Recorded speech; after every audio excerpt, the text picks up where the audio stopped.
Bueno, jóvenes, otro de los temas que vamos a abordar el día de hoy son las redes y microredes de los servicios de salud. Vamos a ver básicamente de qué se trata esto. Cuando estamos hablando de las redes en el servicio de salud, estamos hablando de un conjunto de instituciones que se encargan de la prestación de los servicios. Esas instituciones tienen que tener unas características específicas. Más adelante vamos a ver lo que son los niveles de atención. Entonces la idea es prestar el servicio en una forma integral, que se complementen unas instituciones con otras, que si una no tiene determinados servicios, sepa dentro de su red a dónde acudir. Los hospitales, por ejemplo, de urgencias en tercer nivel, en todos los niveles tienen un listado de instituciones a las cuales poder remitir los pacientes. Por ejemplo, un paciente si llega a la unidad intermedia de la empresa social del Estado de La Piloto, lo que llamamos La Piloto en Manrique, eh, supongamos que allá llega un niño con alguna complicación. Esa institución debe prestar obviamente la atención de urgencia porque es obligatoria en todo el territorio nacional, si tiene o no tiene seguridad social, ¿no es cierto? La atención de urgencia es obligatoria. Pero esta IPS, la especialidad es ginecobstetricia, no es pediatría. Ellos deben tener un listado de decir, bueno, si nos llega un paciente, un niño, ¿a dónde lo podemos remitir? Dentro del área de influencia, por ejemplo, este caso sería de remitirse para el Hospital El Consejo, que es el que está más cerca de Manrique y se especializa en pediatría. Entonces, la red es ese conjunto de instituciones que me garantizan la prestación de un servicio integral a toda la población. Dentro de esas redes, entonces, tiene que ver tanto el aspecto médico como la parte administrativa. Todo eso se conjuga en las instituciones. Para clasificarlas se tienen en cuenta esos diferentes aspectos. Bueno, miremos entonces cuáles son los fines de estas redes. Básicamente, se refieren a facilitar el medio de acceso a los servicios de salud prioritarios. Entonces, estamos hablando que hay varios niveles, ¿no es cierto? Entonces, las redes tienen que garantizar que si yo como institución de primer nivel no tengo los recursos suficientes para prestar los servicios, debo conocer cuál institución sí. Entonces, lo que debo hacer es remitir ese paciente. Si es de un nivel inferior a un nivel superior, entonces voy a remitirlo. A veces ocurre lo contrario, que hay personas que llegan a un servicio, por ejemplo, una institución de tercer nivel, que es una institución ya especializada, y llegan con patologías que se pueden tratar en un primero o en un segundo nivel. En ese sentido, lo que hace es el hospital enviarlos a ese nivel de atención. Entonces, lo que se busca es optimizar los recursos. Les pongo un caso concreto. Una materna que ha tenido sus controles en el hospital de Manrique, que es de segundo nivel y que maneja ginecobstetricia, empieza su trabajo de parto y corre para el San Vicente de Paul. El San Vicente de Paul es una institución de tercer y cuarto nivel, es especializada. Un parto normal perfectamente se puede atender en un segundo nivel de atención y más por ejemplo, en Manrique, que está tan cerca. Entonces, si una materna llega en ese estado y no tiene ninguna otra complicación y llega al San Vicente de Paul, lo más probable es que la devuelvan para la unidad intermedia si tiene CISB, ¿no es cierto? Ya en el caso de que tenga EPS y haya contrato es diferente. Pero normalmente eso es lo que se hace. Entonces, a veces las personas no entienden ese concepto y utilizan mal los servicios de salud. Entonces, nosotros como administrativos en salud tenemos que tener muy claro eso, no solo para nuestro desempeño laboral, sino también a nivel personal y familiar, de dar información a nuestros conocidos de cómo se deben utilizar esos servicios, que hay unos niveles de atención, que así sea, que esté más cerquita de este, pero si no es una urgencia vital, no lo van a atender donde eso lo remite. Esas redes entonces se encargan precisamente de eso, de reorganizar los pacientes dependiendo el grado de complejidad de su patología en unas instituciones de determinados niveles de atención. ¿Qué es lo que se pretende? Entonces, una cobertura total de la población. Ese es como el fin primordial de esas redes, que todas las personas tengan cobertura en los servicios de salud que requieren. ¿Cuál es una de las características? Dice identificación de las necesidades de la población. Cuando, por ejemplo, a una materna se le han llevado los controles prenatales, desde el principio se pueden identificar ciertos casos en los que a la mujer le dicen, vea, su embarazo es de alto riesgo. La atención va a ser en una institución de tercer nivel porque tiene unidad de cuidados intensivos, porque su hijo puede, el bebé puede nacer con alguna complicación, entonces mejor estar en una institución de tercer nivel que tiene la UCI, o sea, la unidad de cuidados intensivos. Ya está programada para una cesárea y se va a hacer allá. Pero si en los controles se ha determinado que es un parto normal, no ha tenido ningún tipo de complicaciones, se le puede programar en un segundo nivel. Eso teniendo en cuenta que a veces las complicaciones en el embarazo llegan el último día, pues cuando por ejemplo le da preeclampsia, que se le sube la presión y esto. Pero en términos generales se podría programar, teniendo en cuenta pues estos imprevistos, pero se podría programar.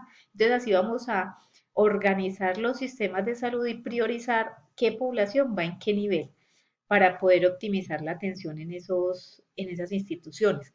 Porque, por ejemplo, el caso que le ponía de la materna, entonces si ella no está complicada y llega a una institución como el San Vicente de Paúl, los médicos van a estar ocupados en la atención de un paciente que perfectamente podría estar en otra institución de segundo nivel y ellos ocupándose de esa. Llega una que realmente sí necesita esa institución de tercer nivel porque tiene un parto con un sufrimiento fetal agudo, porque es preeclampsia, porque es prematuro, placenta previa, una cantidad de cosas que pueden pasar y los médicos estarían ocupados en atender un parto normal que perfectamente se podría atender en una institución de segundo nivel. Entonces esa es otra de los objetivos de manejar bien esas redes.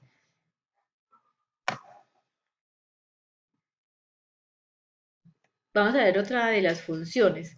Dice organizar y supervisar la prestación de servicio, los protocolos de atención. En un video anterior yo les hablaba de los protocolos. Cuando un paciente llega con determinado diagnóstico, yo les ponía el ejemplo de un acceso carnal abusivo, por ejemplo, una violación, se tienen que llevar determinados protocolos. ¿Qué es esto? El paso a paso de cómo atender ese paciente.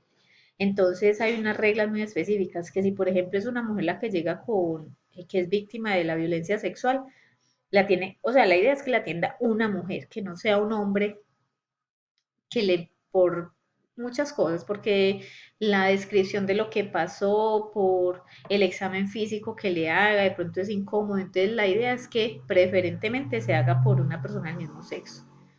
Se tiene que reportar, se tiene que hacer la denuncia formal de ese evento. Si el médico o la paciente dicen que eso es una violación, tienen que llamar a la policía y tienen que hacer el reporte. Si es un menor, tienen que llamar al ICBF.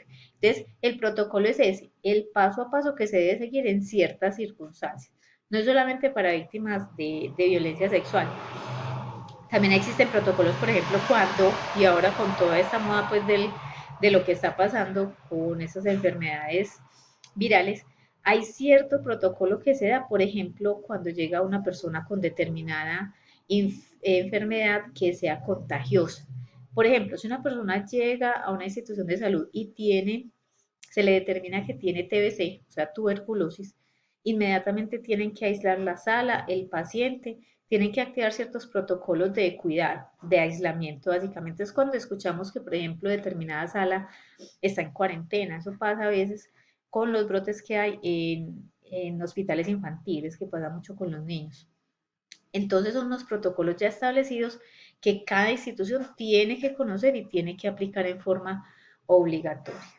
También se encarga de procesar toda la información de salud, o sea, de llevar registros, cuántos pacientes ingresaron por determinadas enfermedades. Esos son datos estadísticos que son de obligatorio registro. ¿Qué son las microredes? Cuando ya hablamos de microredes, son las instituciones de primer nivel de atención. Vamos a mirar cuáles serían esas. Esas, más adelante miramos cuáles son.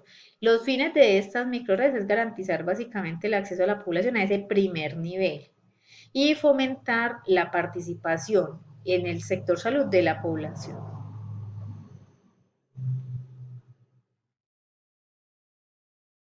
Promueve la participación social en salud.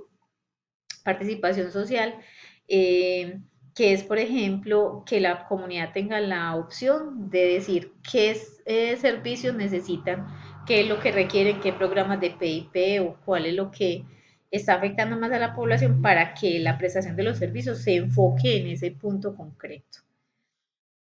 Vamos a ver entonces ya qué son los niveles. Entonces es un conjunto de establecimientos que cumplen con determinadas características. En salud los diferenciamos entre primero, segundo y tercer nivel. En la actualidad también se habla de un cuarto nivel que sería como el más especializado, que se encarga como de enfermedades catastróficas o alto costo. Entonces, ¿qué tenemos en el primer nivel? Los centros y servicios de salud.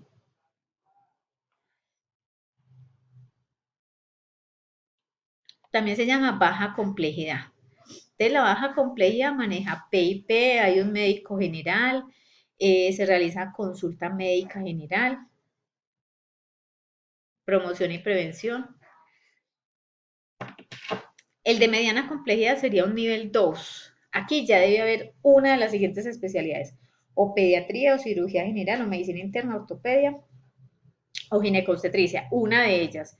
Por ejemplo, el caso que yo les ponía de la unidad intermedia de Manrey, que es lo que llamamos la piloto, esa sería un nivel 2, o sea, de mediana complejidad, porque maneja la especialidad de la ginecobstetricia. Lo mismo el hospital, el consejo, porque maneja la especialidad de pediatría. Aunque no estoy segura si de pronto ya lo actualizaron o lo cambiaron, pero en caso de que tengan unidad de cuidados intensivos, ya estaríamos hablando entonces de un nivel de alta complejidad. Allí ya se manejan varias especialidades, tiene unidad de cuidados intensivos y de pronto unidad renal, algunos lo tienen.